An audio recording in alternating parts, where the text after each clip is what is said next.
Hello, welcome to iOS Judicial Academy for online classes. Okay, today we'll be starting with Indian Evidence Act.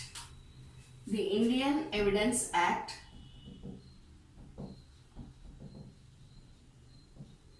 (1872). We will start with the most preliminary of it. What is evidence? Evidence means proof. Proof can be in support of or against. So how do you write? Proof can be for something or against something. That means not for. How does this convert when we are doing it in the court? When we say for, you will obviously think of the plaintiff, petitioner, complainant,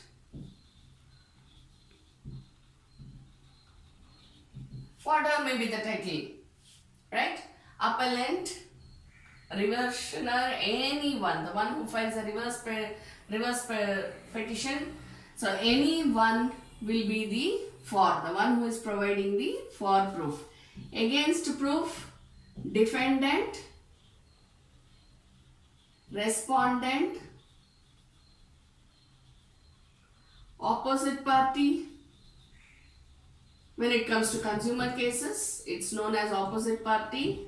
Then you have the accused. Again, any of the titles that are given to the parties. So who provides the proof? The parties to a case. Who else can provide proof? Witnesses. Who else can provide a proof? Third party. Now when I say third party, you might be wondering how come third party can provide some proof. Say for example, expert opinions. Okay?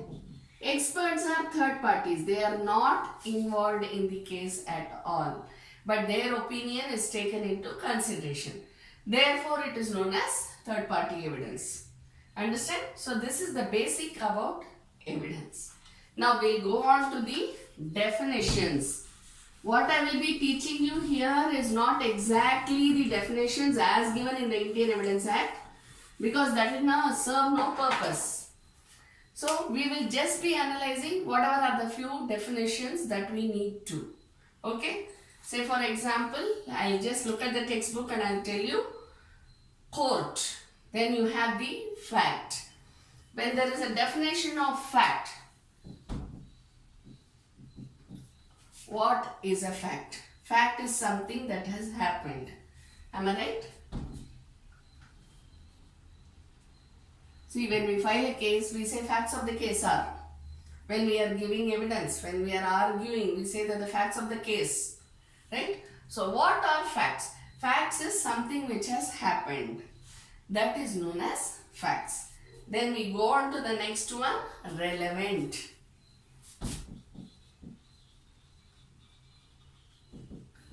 How should it be relevant? Relevant to the facts. We have a certain fact. Okay? Say for example, the robbery. This will be the fact. Now when I say relevant fact, I was walking on the road at 10 p.m. on say 28/12/2018. Right? So this actually, whether I am walking at 8 o'clock in the morning or afternoon or night, it is not going to matter at all to the judge when it comes to the case. Right? But why will I call it relevant? Because I want to prove that I was walking at 10 p.m. in the night. That is when this robbery happened. Therefore, this 10 p.m. and this date become relevant. Just like that if I tell, oh, you know what happened? My ornaments got stolen while I was walking on the road. Can I write like that for the case? I cannot do that. Am I right? So how should I write?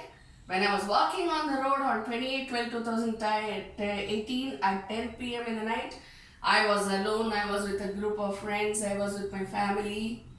All these become relevant facts. Clear? Next we go to the next one.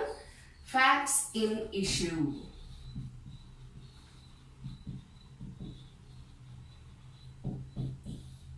Facts in issue. What's an issue? The actual problem.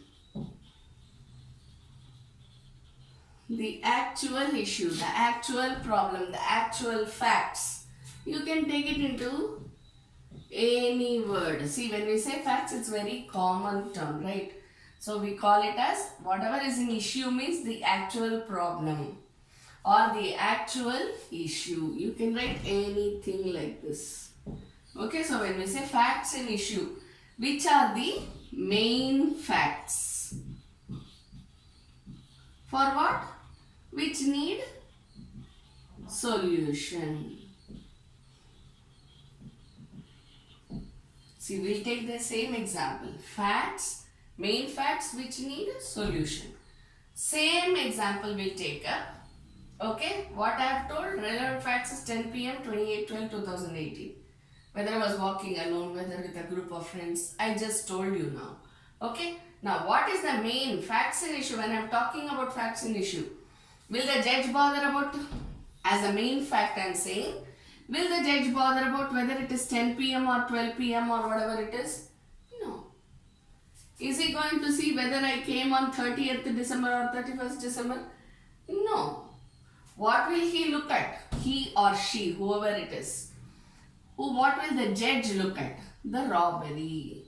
So this robbery becomes the facts in issue. This becomes the entire thing becomes the relevant fact. Clear? Next we go on to the next one. Document.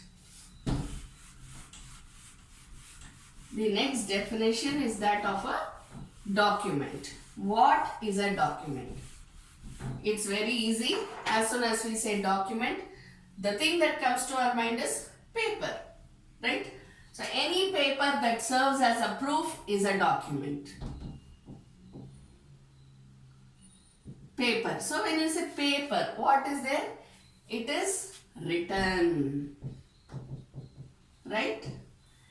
When we say written, it can be handwritten, that is manual, manual or electronic record. It can be either manual or electronic record. When you say manual, it is handwritten. When it is typed, either on the typewriter or on the computer, it is known as electronic record. Okay? This is as simple as that. So there is nothing much to explain. Then we go on to the definition of evidence itself, which we have seen. Evidence means proof. Proof which can be for or against or both. Clear? Then next we go to the next definition, that is proved. Proved, you would have heard, proved beyond reasonable doubt, right? Okay, when we say proved, what do you mean by proved? It is not necessary I have to prove 100% of whatever I have stated in the petition, right? But how should I prove? I should sufficiently prove.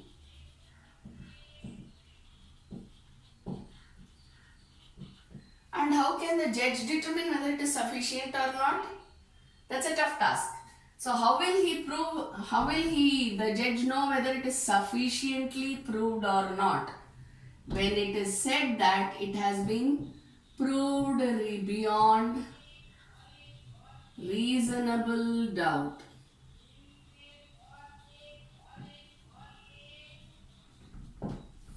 Proved beyond reasonable doubt. If I say there was a robbery, same facts of the case we will take so that it will be easy for you to understand. There was a robbery at 10 p.m. on 28/12/2018. I have to prove that I was walking on the road at 10 p.m. on 28/12/2018 so that I can prove the robbery. Number one. Number two, what I should do? When we are doing the CRPC, IPC, we will get no, but I am just telling you this. Suppose it was very dark. Take for example, it was very dark. There is no street light. But yet, what do? When there is an identification parade, I identify who the robber is. Right? So, can this be taken up as proved? There are no street lights on the road. It is very, very dark. Okay? No moonlight. Nothing. It is very dark. Still, I see that this person is the robber. Can I say that? How will I know? When it is very dark, there is no street light, there is no moonlight, nothing. I see only a black silhouette. So how can I make out during my identification parade that so and so person is the robber? Very difficult, right? So I should sufficiently prove. How should I sufficiently prove? Beyond reasonable doubt. What will the accused argue then? Sir, there was absolutely no light on the road. How did she know that it is me? There is no mobile. Of course, obviously, when there is a robbery going on, nobody will show the torchlight, right? So nothing was there. So how do I prove? It becomes very difficult. Though I am able to prove that I was walking at 10 p.m. on 28/12 on the road and a robbery took place, I am able to prove all the three. How will I prove that the person who robbed me is the person who is standing as the accused over there? So there rises a doubt, right, in the mind of the judge. So that will cause my failure, my case to fail. Understand? So how should I prove? Beyond reasonable doubt. See, that's what I told you. There may not be any 100% proof. There should be reasonable doubt should be proved. Understand? So this is known as proved. Then we go to disproved.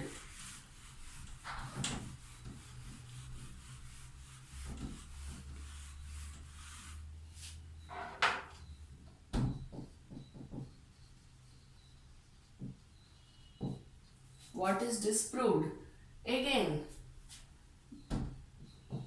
proved to be not correct. Proved to be not true. Don't say correct. Proved to be not true. How?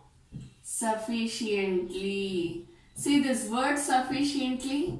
May be important, may not be important in English language, okay? But when it comes to law, sufficiently is a very, very important word, especially for you as a judge. Understand?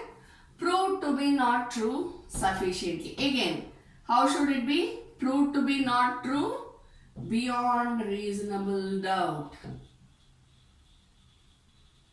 For everything, this will be there, beyond reasonable doubt. This is very, very important factor. Now, how should this disproved be? Beyond reasonable doubt. So when I say, I saw the robber, the accused will say, I am not the person who robbed you. It was so dark, you couldn't even make out who is there, what is there, and now you are saying that I am the one who robbed you. So this raises a question mark in the judge's mind. So in that case, what happens? The accused party will immediately say that it has been proved to be not true beyond reasonable doubt. There was a robbery, Your Honor, I accept it. She was walking at 10 p.m. on 28/12/2018. I have absolutely no problem about that. But it is not my client who committed the robbery. Right? So it becomes disproved. Understand? If it is proved, then it becomes a conviction order. We know it. When it is disproved, it becomes an acquittal order. We know this too, right? Next we go to not proved. What's not proved? Something which is not proved. Disproved is also not proved. Is it? No. Disproved means proved to be not true. What is not proved? The case is not proved at all. How do you put it? Neither proved nor disproved. How? Again go back to sufficiently. So it has neither been proved nor been disproved beyond reasonable doubt.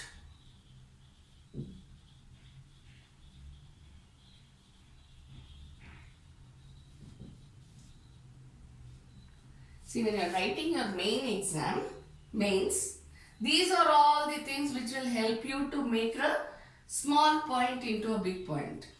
Clear? So be very careful while writing the mains exam. So when you are saying this neither proved nor disproved, okay? So how will you write it sufficiently again? See, there what happened? He has told that he is not the one who robbed me, right? Because there are all circumstantial evidence which showed that he is not the robber, or I cannot identify the right person because it was so dark. So he has been acquitted. But where I give a sketch which is like him but not him, there is a slight variation. If you have seen Jolly LLB 2, let me take the example of movies because you can connect very easily. Jolly LLB 2, what was there? All the name, the identification mark of the accused, surname of the accused, everything was right. So he was arrested, right? But actually he is the wrong person to be arrested.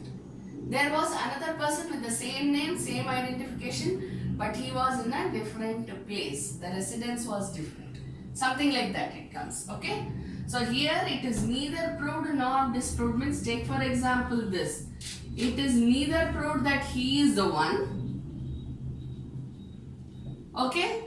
The prosecution is unable to prove that he is the one, okay?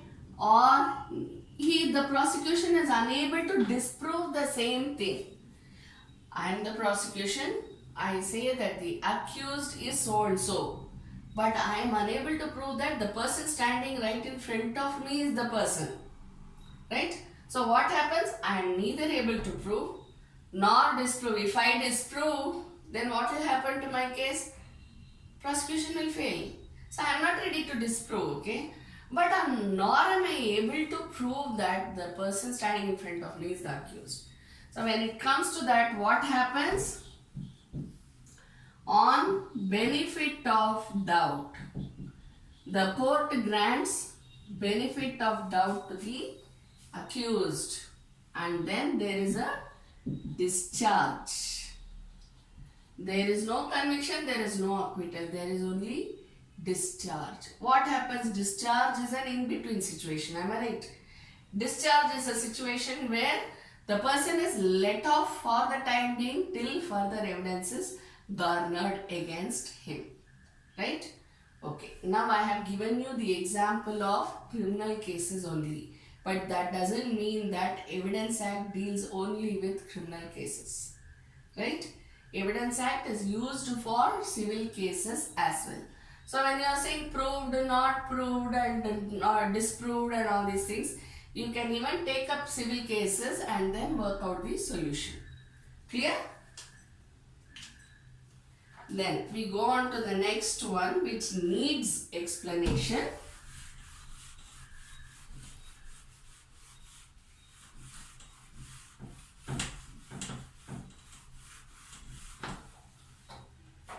That is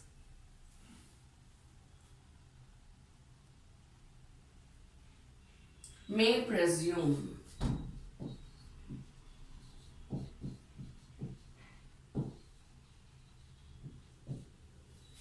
Okay? Presume means what? Presumption. Presumption means what? Assumption.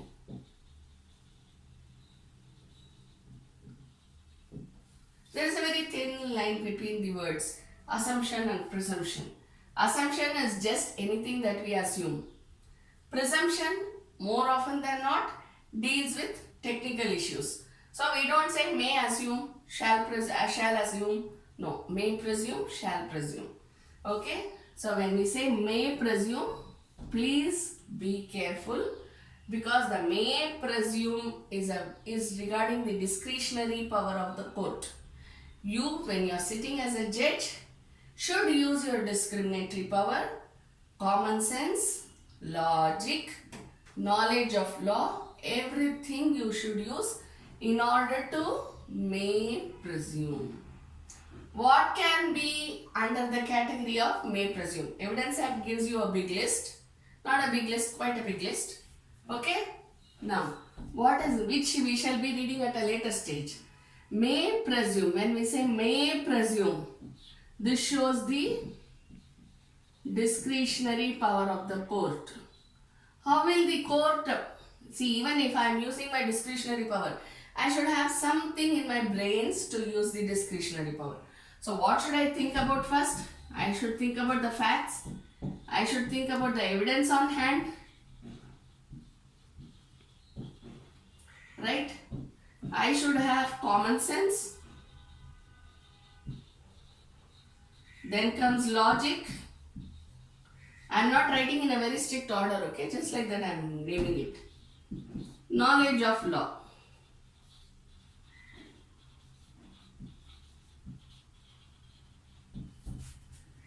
I have to use all these and then may presume. Just like that I cannot do anything. Okay? So there are certain situations in which the court will may presume. It will come under may presume. We will be doing it a little later. But just understand, may presume means discretionary power of the court to presume something, assume something. See, when we are writing certain drafts, petitions, objections, you would have used the words as the court deems it fit. I am sure all of us have done that. We are still doing it, right? As the court deems it fit. How will the court deem it fit? Using all this, right? The court may grant any other relief or reliefs as it deems fit to suit the case, right? So how will you know that it is deeming it to be fit? Only after using all this. But that comes for the reliefs portion. But when we are talking about the evidence on hand and how it is going to affect the case, then we have to think about all this. Clear? Next we go to shall presume. Shall presume is very easy. Why? Because it is a shall presume. Shall presume tells you what? That it should be presumed in a certain manner.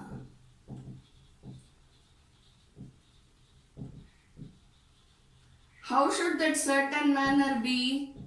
If it is given in any law for the time being in force.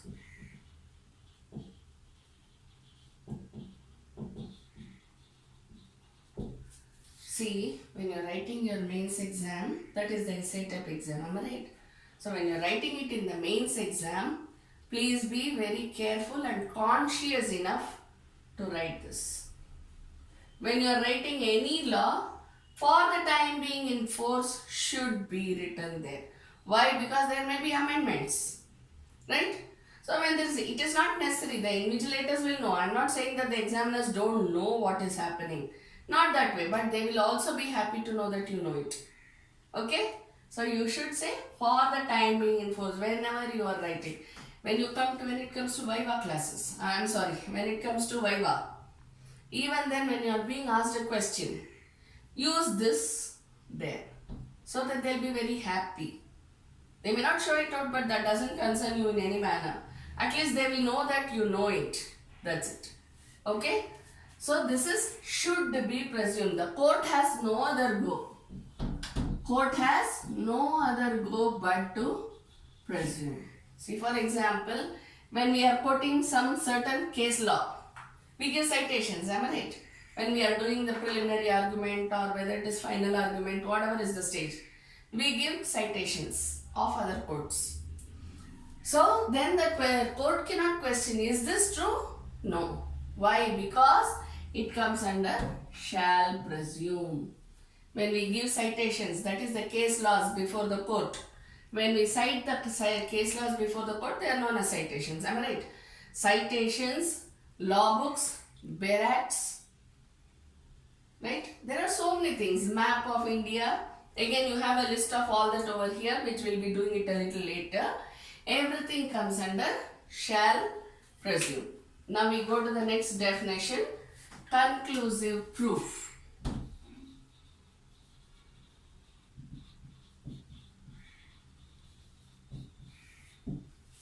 What is conclusion? Conclusion means the end. Am I right? The end is conclusion. So what is the end? Conclusive proof means the proof which concludes the case in either way.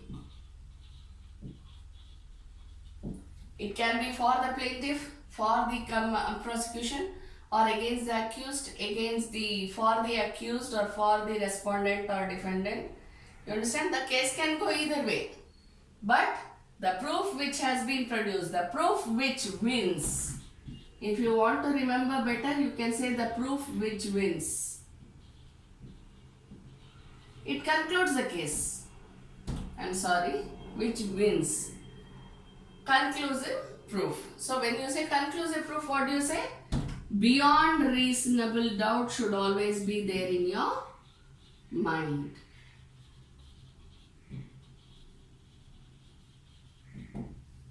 Thank you.